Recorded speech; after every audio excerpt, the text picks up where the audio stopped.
Namaste. Welcome to the third episode of Travel Talk Nepal. I am Dhananjay Regmi, and today we have a special guest from Leeds University, Professor Duncan Quincey.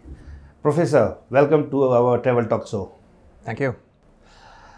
Well, I know you since a decade, and I know that you are working on different aspects in Nepal Himalaya. You started your career as an remote sensing scientist, and then you shifted to a glacier research.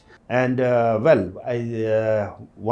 really want you to tell that what brings you to Nepal, what attracts you to Nepal for your all the research works and so on. So in Nepal now for a workshop, which is linked to a research project that we've been doing in the high mountain areas. We're particularly interested in this project how the biodiversity in the rivers will change as the glaciers recede in the mountain areas. So we've been working with a stakeholder group here in Kathmandu, people from research organisations, from third sector organisations, charities, other local institutions, to try to understand a little better about what the main needs are for the people of Nepal, what the main research gaps are, and where our work can start to fill in some of those gaps in knowledge. So this is the first stage of the project, and what initially brings you to Nepal? What makes you to think, okay, let's go to Nepal for this glacier research or the other kind of research initially?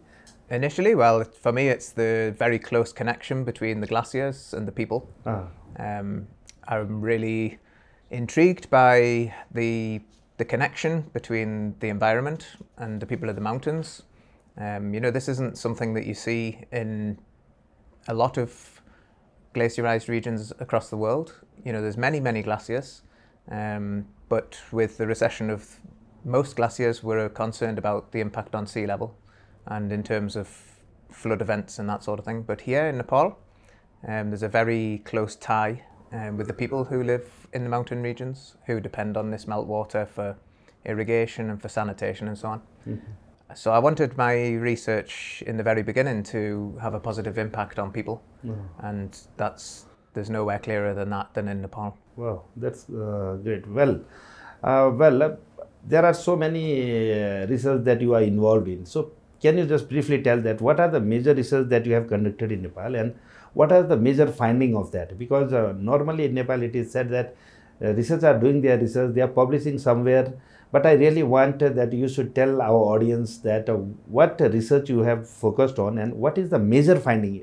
Obviously there are many findings, but what is the major finding that makes you to think that people should know and this should be addressed immediately, and which is a kind of alarming results, Is there something like that? Please, would you like to say something? Yeah, for sure. I mean, most recently our work has concentrated on looking at ice temperatures. That's been the biggest question that we've had, is actually how warm or how cold are the glaciers of the Himalaya. It's not something that we have a very good handle on at all. But you would think perhaps that if the glaciers are coming off some of the highest mountains in the world, then they should be very cold. The temperatures up at the areas where these glaciers form might be -10 and -15 degrees average for the year round. So it's theoretically sensible that the glaciers would also be at that sort of temperature as they flow down through the valleys into the lower areas. So over the last maybe 7 or 8 years, that's something we've explored in depth. We've taken some drills up into the mountain regions. We've drilled down deep into the Khumbu Glacier to nearly 200 meters down into the glacier. And we've lowered temperature sensors into the hole that we drilled and let them record for the year round what the ice temperatures have been. And bearing in mind that the glaciers form at around -10 to -15 degrees, the coldest ice that we could find in the lower area of the glacier was -3.3 degrees. So that's only a few degrees off the melting point, which is, really quite shocking for us. Not something we expected to find, and it suggests that these glaciers are particularly sensitive to any future changes in climate. We just need a little bit more little bit more warming, a little bit more energy put into the surface of those glaciers to bring them to the melting point, and then the ice will very rapidly recede.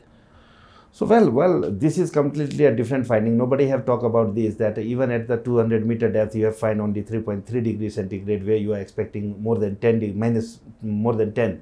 So this shows that then the people are for a long time they are talking about this. The glaciers will be completely abolished very soon, within 35 years. Sometimes they said, sometimes they keep changing the statement, but what do you think? Because for me as a geographer, sometimes we have one concept of that the Milankovitch cycle will happen, and because this is the human who are responsible for the rising in the temperature, and later the nature will adjust it by itself, and again the cold ice age will start or something. So what do you think? What's your perception on that? Will these glaciers will be completely abolished? Will the people living in the Indo-Gangetic plain will be suffered a lot? Or what is going to happen in future? Because what you said is something indicating towards what the people were saying, that glaciers will completely gone by coming 30-40 years. So is it true, or what's going to happen? This is something very interesting. Yeah, I think we should be very clear that the glaciers are receding at a very fast rate. Probably they're melting at a faster rate than we've ever been able to record at the moment. They are really receding very quickly. They're certainly not going to disappear within 35 to 40 years. The latest modelling exercises show that by the year 2100, there will still be around 30, maybe 40% of the ice volume left within the high mountain regions. So for glacial response, that's extremely rapid to see that amount of ice lost. I mean, let's be clear, that's going to be 60 to 70% of the ice lost in the next 70 to 80 years, something like that. So that is extremely rapid. It's going to impact on current generations, but it's going to impact even more so on future generations, your children, my children, and their children, our grandchildren. Definitely there's going to be extreme changes in these mountain regions. As to whether it's human-induced or a natural cycle, well, the evidence is unequivocal on that. Of course, there is a natural cycle. The Earth follows these natural cycles, and they're very well understood.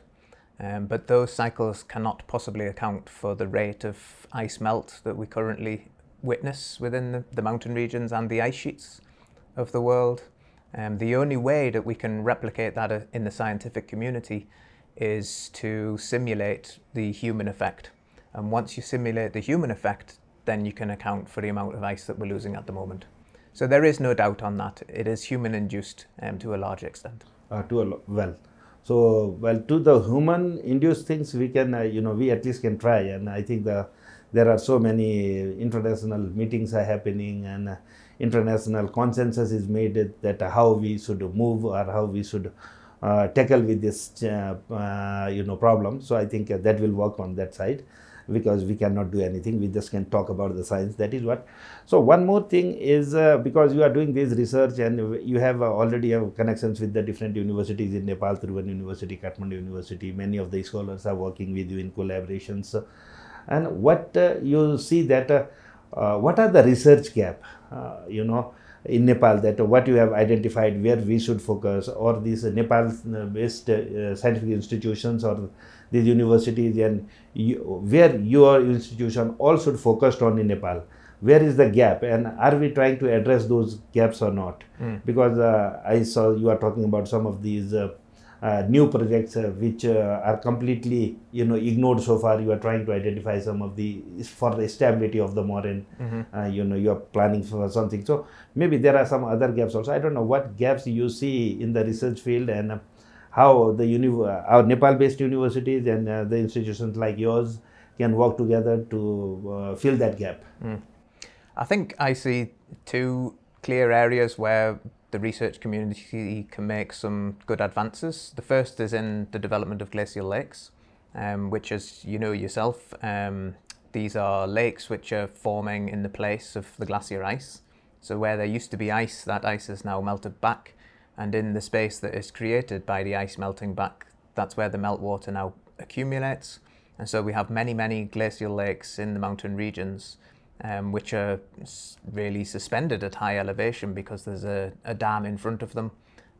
So the water under normal conditions cannot go anywhere. So we're only really as a community starting to understand properly how those lakes influence then the ice, which is further upstream at higher elevations. And we know to a certain extent that if the lake is there, then the ice will melt more rapidly because the water is quite warm. That melts the ice, and so the ice will continue to recede even faster than it is now. So we have some fairly simple calculations that can show that very nicely, but there's still a huge amount of work to be done on how those lakes evolve through the monsoon season. You know, the monsoon here in Nepal is a very special climate system, which it's difficult to understand the climate system by itself, never mind how that impacts the glaciers and the glacial lakes. And so the first major area, I think, is really looking at these lakes in a lot more detail in the field and taking field measurements of them. And then the second area, which again, as you know, we've been making a little bit of progress into, is collecting data from very high elevations. So as a community, we have really focused on the lower areas of the glacier, mostly because that's where it's easiest to access. It's the least impact of altitude, so we can work effectively at lower altitudes. There's many studies now on Himalayan glaciers looking at the features, the surface evolution, melt rates, the impact of debris on the lower parts of the glaciers. And now I think it's time, probably for people who are younger than me, to go up to higher elevation and start to collect a lot of data at higher elevations. And that's really where these glaciers form, and that's the most important part to understand. Well, very right. One more thing, you know, one thing is always comes to my mind after looking at the number of these GLOF events in Nepal. Actually, Nepal government was focusing on the big lakes first. They are monitoring the size of the lakes, and they think that these are the dangerous lakes. That this should be lower down so that they can keep the community safe living in the downstream. But if you look at the recent some of the GLOFs, then those are actually evolved from a very small lakes which were never thought that they are dangerous and so on. So what do you think? Because I heard somewhere that you are working on, you have analyzed something and you come to know that, or you haven't reached to the conclusion, but your hypothesis is that these big glacier lakes, many of them are quite safe even if they are too big. But so we need to do more focus on that, understanding the dynamics there, or the the process there, so that we can clearly say that why these small lakes are becoming more dangerous than the big glacier lakes.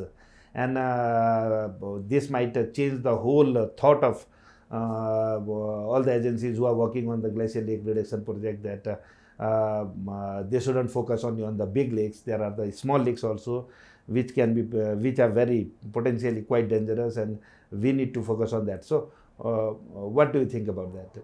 Yeah, I think that's a very key point. Often the smaller lakes go a little bit under the radar because at least subconsciously you might think, well, these things aren't necessarily much to be concerned about. But you're absolutely correct in that several of the most recent events, which have been very devastating, have emanated from some of the smaller lakes that have perhaps been previously ignored. So I don't know to what extent we can say that we should be focusing on these smaller lakes at the expense of larger lakes.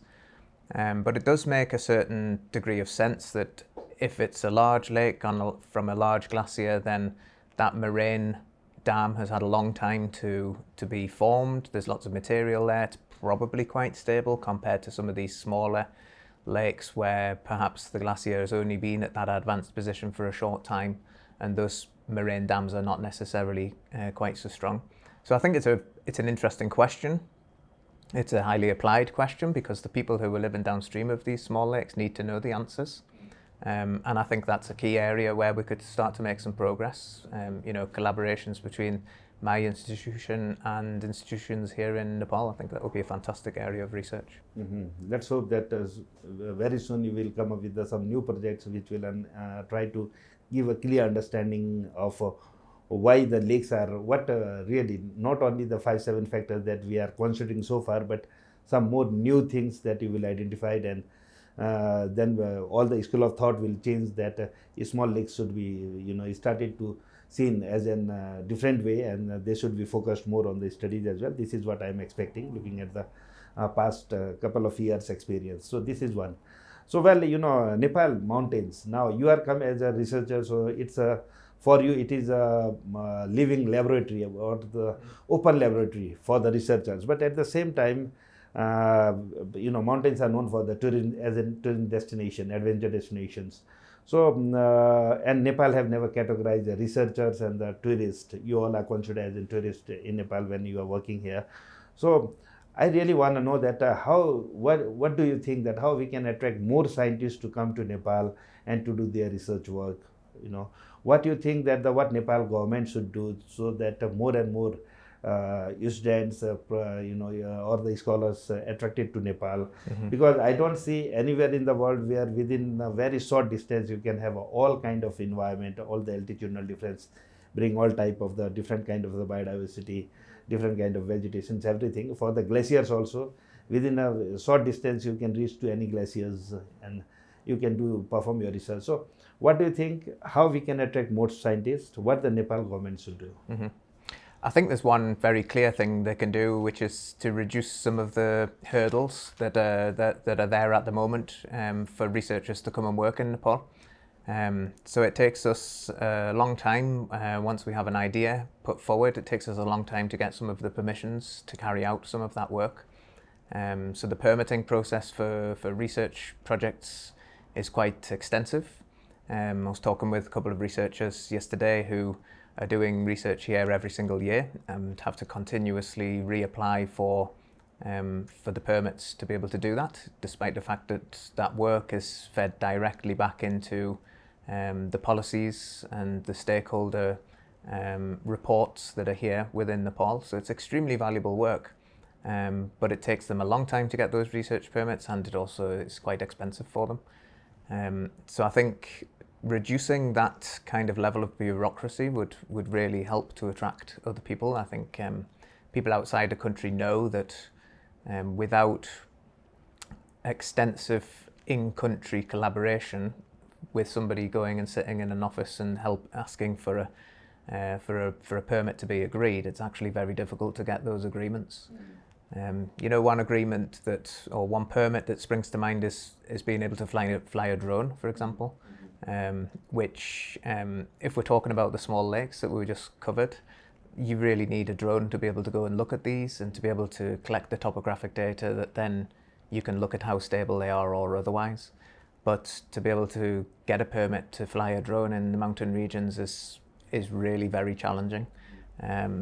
It's an order of magnitude more expensive to get the permit than it is to buy the drone in the first place. So I think that looking at the current permitting system and reducing as many of those hurdles as possible would be a great way to be able to attract more researchers to come and work in Nepal. Wow, that's great. I think before also some other scholar from Japan was also complaining about the drone permits fee, especially about the fee and the time taken for the pursuing those all permits. So I think the Nepal government we should focus, at least come up with the one-door policy and should revise the existing policy so that the more and more scholars can be attracted towards Nepal. This is the one thing. And one more thing, how you are helping the Nepali institutions, and are you planning to take some students, because coming all the way from UK, doing research in the glacier, in the Nepal Himalayas, and analyzing those results, it is kind of a lot of money, lot of time. So instead, I think you are planning to do some kind of a collaborative research work with more extensive collaborative research work with the Nepal universities, and you are planning to take some students from Nepal. So what's your plan on that? Well, as you know, we've been heavily involved in capacity building in the past, and we've run training sessions at Kathmandu University, for example, for the glaciology students there, and that's something which, going forward, we'll be equally committed to doing that sort of bespoke training for people like that. We have one proposal in preparation at the moment, which, if it was successful, then it would gain funding for 12 to 15 new studentships, which would focus on the mountains of Nepal, wider across the Himalaya, also the European Alps, and it would allow students from regions, well, from this region, from India and Nepal and Bhutan, to be able to apply for those PhD studentships, spend time in my institution, other institutions around Europe, and expose them to the sorts of facilities and the sorts of technology that we have to be able to look at these systems in a lot more detail. Then with the ultimate goal, of course, that these people will return to Nepal and work in the institutions here, educate the next generation of students, because I think for me that's the biggest hope that we have to be able to overcome some of the environmental challenges that we're going to face in the coming decades, is to have a very motivated and mobilized next generation of graduates from the university here to be able to take that knowledge forward and to be able to help Nepal adapt to the challenges ahead. Well, you are right, but since 2010, actually, with the support of the EC mode, I think the Kathmandu University started this glacial course. I'm the first person who take 23 Nepali students to the high altitude for the first time in long time, from some of the support from Graz, University of Graz. So I still remember most of them are already, they went for pursuing their higher studies for PhD, and then none of them returned back. It is a quite, even after getting a lot of support from the different institutions of Nepal and institutions like yours who are giving them the scholarships and train them so that they go back to Nepal and serve the nation. But in reality, it is not happening. So maybe in future, whenever you are going to get students from Nepal or you enroll students from Nepal, at the time you should make at least after the completion of the degree, you should return back, and for 5 years you are not allowed to go anywhere. At least serve your country. That you cannot bound anyone forever, but at least for the 5 years, if they can spend for 5 years on studies, learning something, and whoever are learning, obviously they are directly, indirectly considered as a support to the Nepal or the Nepal government. So the students who got that skills, they should return back to Nepal and serve the nation at least for the years what they spent for the study. Similar number of the years if they spend for the serving the nation, I think that is going to really change a lot, and new students will be more inspired, and maybe doing so we can do a further, much better research in the future. So Duncan, thank you for your time. But anything at the last that you want to say to the Nepali scholars or the Nepal government or whatever, to make Nepal a more attractive destination for the researchers or the global researchers? You can say anything if you want. I would just finish by saying that, this is an absolutely glorious country. It's a fantastic landscape to be able to work in, and although the glaciers are changing at an increasingly rapid rate, you still have the most incredible landscapes anywhere in the world. And I would just encourage people to come to Nepal and to be able to experience those landscapes before they change beyond recognition. That's all. I just think it's a highly positive country and lots of prospects going forwards. Wow, thank you. Thank you for your wonderful insights. Many new things comes here, and I think our audience enjoy this little scientific conversation. And thank you for your time. And for the audience who are listening to us, so see that there are some of the major, alarming things that Duncan has noticed or he pointed out. That is, the glaciers are melting much faster than they are expected. One. Second was the temperature below, even up to the 2000 meter, the temperature is not that low what we expected. It is just -3 degrees centigrade, whereas as per the scientific society, it should be around -10 or 15. So these are something that is very much alarming at the mountains, and at the same time there are some message to the government that we should make a one-door policy, make easier policy so that we can attract more and more scientists to Nepal. And these are the scientists, they are not only contributing ones, they are throughout their lifetime, they are presenting about the Nepal, their papers in different conferences, and wherever they talk about the Nepal, it is directly, indirectly, they are promoting Nepal. They are a kind of an ambassador to Nepal at that time. So we should make a more favorable, much easier and easy environment for them to welcome them in Nepal. So with this note, I would like to thank Duncan for your time, and see you in our next episode. I don't know who is going to our next guest, but see you soon with some very special guest talking about the science or the tourism. Thank you. Namaste. Have a good day.